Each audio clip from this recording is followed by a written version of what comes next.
You're listening to the Love Your Neighbor podcast.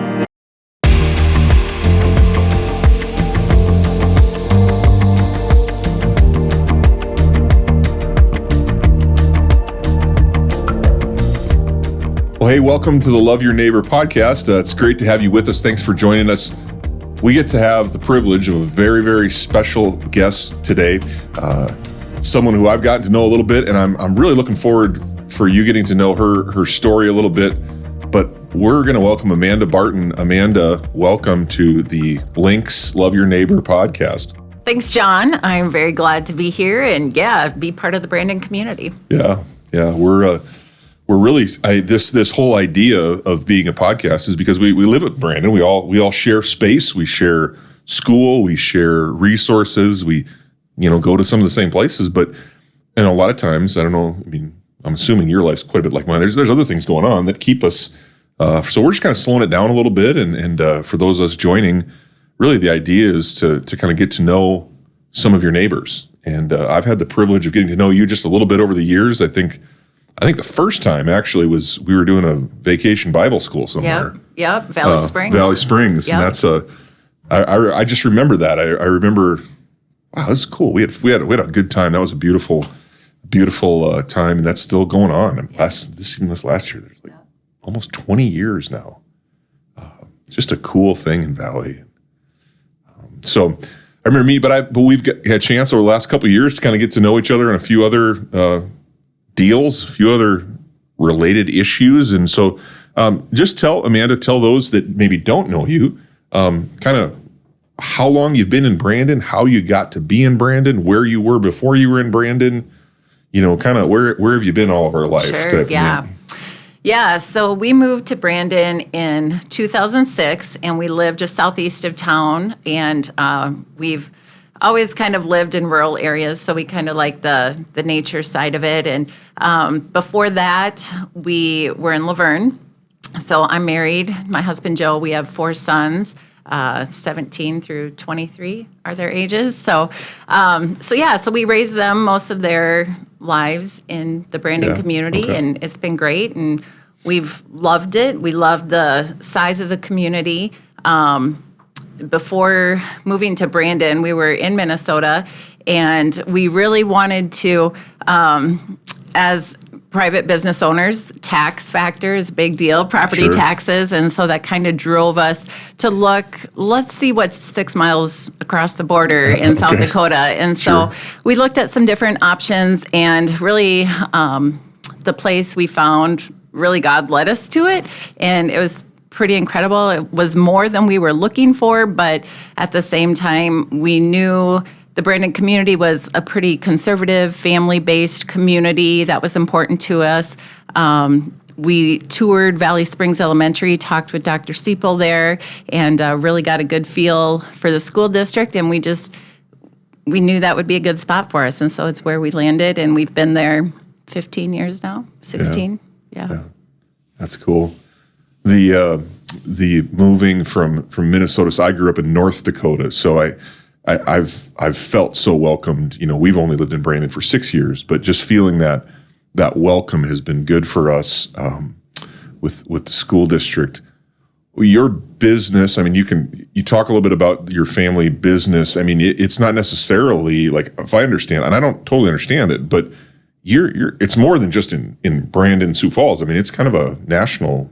Right. Scope. Yeah. So we started, it was about 2002 when I quit working full time to stay home with the boys. And Joe was looking at different business opportunities. He was a CPA at the time, and he was selling whatever we didn't need on eBay, old college textbooks, whatever. And so eBay kind of introduced us to online marketing. It was still pretty new back then. And then through that, he discovered ebooks and online publishing. And so he developed a business around that. And just step by step, little by little over the years, it's grown to where it's now, he has a supplement line. And our sons are actually working in the business, which is kind of fun. Nothing we ever planned, but it works that way. But yeah, his team is all over the U.S. He has a guy in Israel that works with him, a lot of different consultants. So it's all home-based Zoom, Skype. I don't even know all the platforms that they use a lot, but I'm not too involved in it and in a day-to-day basis, but yeah, it's all part of the family. Yeah, that's cool. It's amazing to see that, how business, grows and how it develops, and in the last 20 years to watch that grow and for you to be, because having known you guys for as long, the years that I have, just how grounded you are here. You guys are involved in things, church community, school community activities. You're so engaged that I know you're certainly a blessing to the community. You have some passions too. Talk a little bit about your passions. Yeah. So living with intention is always important to us, and just raising our kids, being involved in the school, whether it was with PTA, booster clubs, different activities they wanted to try. Brandon is a great place to try so many things. Of course, it's nice being close to Sioux Falls. You have the big city nearby, but you can kind of fly under the radar living in a smaller community. And so we've really appreciated that. And we love the parks. Nature is one of my favorite things. So with the Big Sioux Rec or the Beaver Creek Nature Area, those are some of our favorite things to do. Just to spend time in the outdoors. But yeah, through different experiences, meeting different people in Brandon, we got involved in the foster care community. And so through that, we started a Royal Family Kids Camp chapter, the first one in South Dakota, and it was based out of Brandon. And now there's 3 in South Dakota, which is super fun. And we've seen one in Iowa develop, one in Southwest Minnesota develop as a result of ours. But so Royal Family Kids has been a great opportunity to just make a big impact in the lives of kids in foster care, foster families, and really the volunteers that give of their time for it. It's all volunteer-based. And so to see how our volunteers, how their experience impacts how they move forward and live from there is just really cool. Yeah, I had the privilege this summer of for the first time volunteering, and I'm excited for what that looks like going forward, because you're right. The opportunity to give of yourself to others, kids, especially young kids. I'm not sure how much I was able to give, but it was so fun to see those kids just having fun, Oh, absolutely. We did the Olympics, and it was so fun to see kids competing, but yet still having fun. And I'm really grateful. I didn't have any idea, really. I'd heard of that organization, and I knew that you were involved, but to see it happen was so cool. And if someone is interested in getting to know more about Royal Family Kids, how do they do that? Do they reach out to is there a church, or is there an organization they reach out to? Yeah, easiest way, go on social media, Facebook, Instagram, look up Royal Family Kids Sioux Empire. That'll take you to our pages. We have a website. It's called For the Children Sioux Empire, .org. But either any of those platforms, just search up Royal Family Kids Sioux Empire and Google it. It'll come out. But volunteers give a week of their summer to come spend that full week investing in the lives of kids. And then we have volunteers like you came out for the Olympics who come just for a night event or help with registration or help with training.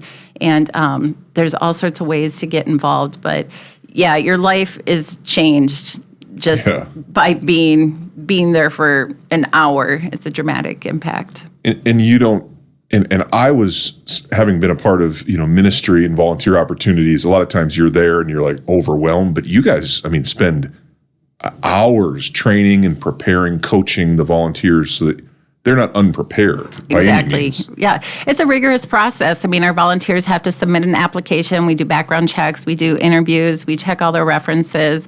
So it's pretty intense. And then each volunteer who's there for the full week goes through 12 hours of training. That's one of the things that the state loves about our program, because we actually help equip people. We've had foster parents come to our training and say, I feel like I got more education at your training than I did through my foster care classes. So really, I think it's a great opportunity for teachers to come and just get a great up-close view of life with these kids and what their real challenges are.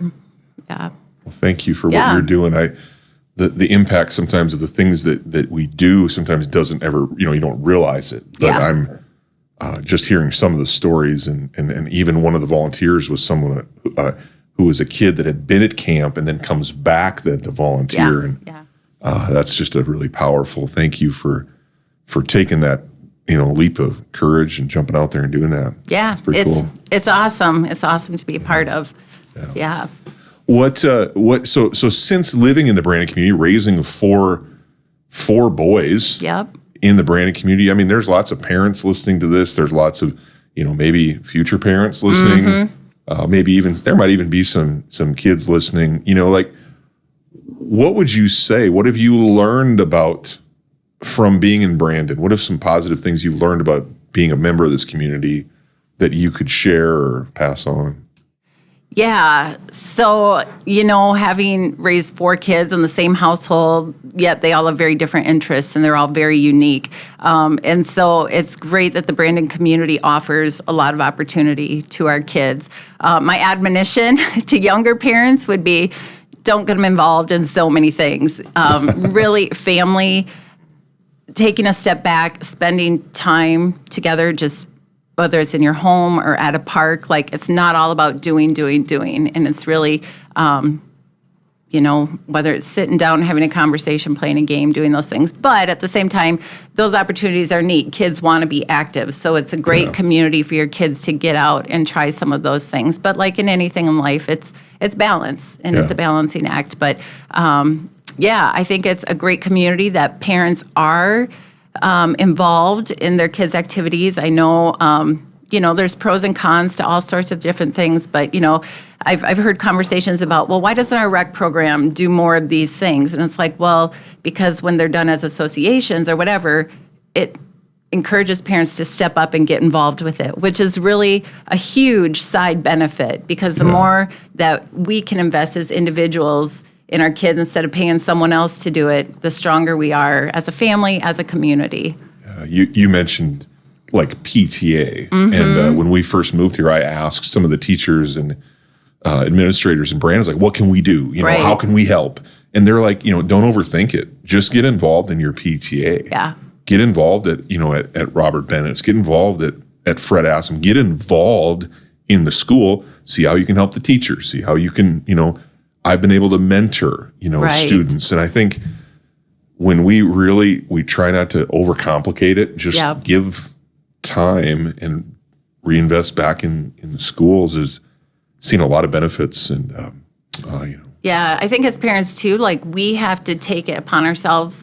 There's tons of influences out there for our kids, right? What are our kids going to be influenced by? And do we want our kids to be the influencers or to be the influence, right? And there's all sorts of personality types. Some kids are more inclined to leadership. Some are less inclined to that, and they have strengths in other ways. But I think as parents, we set the stage for our kids, and we help guide them in how they're influencing, who they're influencing, to bring in their peers, to spend time with their peers when they're young, so that when they're older, it's not awkward. Yeah,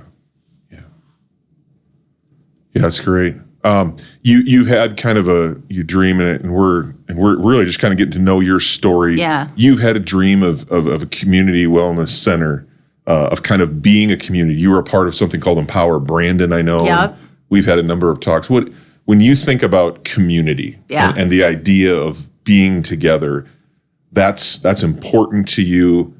What do you see for the community of Brandon? How, as we move forward over maybe the next 20 years, right? What do you see as ways for that community to continue to grow? As we grow numerically, how do we grow together and deeper more in relationship? What do you see for that? Yeah, it's about intentionality. Again, I think, the whole COVID reality kind of showed us the importance of family and connection. But that looks different for everybody, right? Yeah. Everybody has different resources. I grew up in Laverne, so a small town community, went to college up in Duluth, which is a larger community, and then we lived in Sioux Falls for a bit.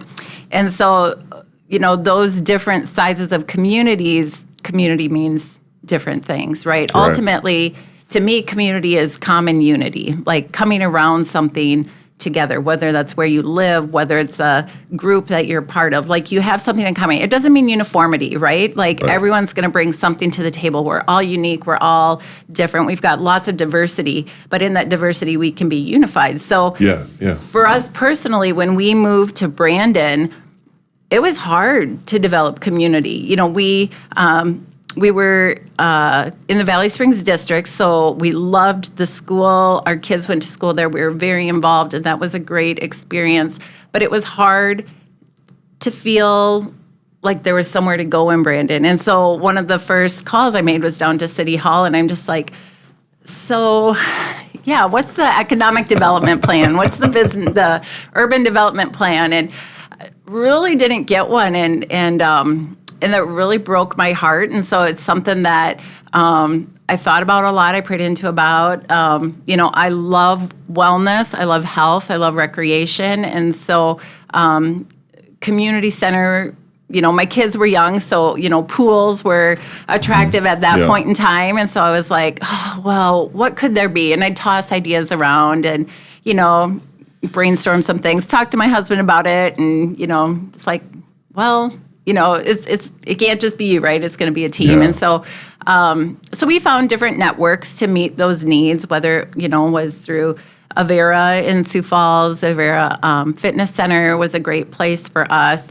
The pools in the summer, other recreational opportunities. But really, until our kids got to middle school, we really didn't feel strongly connected with the Brandon community as a whole. We went to church in Brandon, probably about that same age. We started going to church in Brandon, and but middle school was when, the world kind of broadened. So I was like, how do older people, what do they do if they don't have kids in school? What do they do for community? The VFW is kind of a meeting place, but what is there? So I've always had that longing for connection. And then after working with foster care, kids in foster care, and just some after school clubs, I'm like, for kids to have exposure. Like, we used to love the outdoor campus Sprouts program, if you ever did that, which was awesome. I'm like, oh, how do you get something like that going? Or even community ed in Sioux Falls, right? Brandon has a few things, but